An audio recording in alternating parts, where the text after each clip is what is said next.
श्री स्वामी समर्थ. आपण आलेलो आहोत डुल्या मारुती मंदिरात.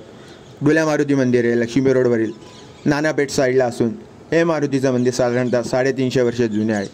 या मारुतीची म्हणजेच हनुमानाची मूर्तीची स्थापना समर्थ रामदास स्वामी यांनी केल्याचे सांगितले जाते व या मंदिराचे बांधकाम काळ्या पाषाणातील असून भव्य दिव्य आहे.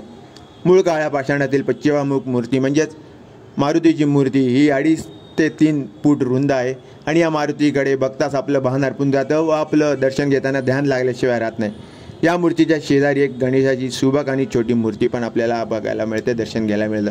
त्यावर इथे नवग्रहसुद्धा आपल्याला स्थापन केलेले आढळतात आणि या मारुती मंदिराच्या समोर बरोबर रामकृष्ण हरी म्हणजेच पांडुरंग आणि रुक्मिणीची मूर्तीसुद्धा स्थापन केलेली आढळते आणि त्याचबरोबर बाहेरच्या साईडला ज्ञानेश्वर माऊलींची मूर्तीसुद्धा आपल्याला दर्शन घ्यायला स्थापन केलेली आढळते. तर आपण आता डुल्या मारुती म्हणजे डुल्या मारुती या नावाबद्दल सांगितले जाते की पानिपतच्या लढाईत मराठी सैन्याची मोठी कत्तल झाली तेव्हा हा मारुती डुलू लागला म्हणून त्यात डुल्या मारुती हे नाव पडले.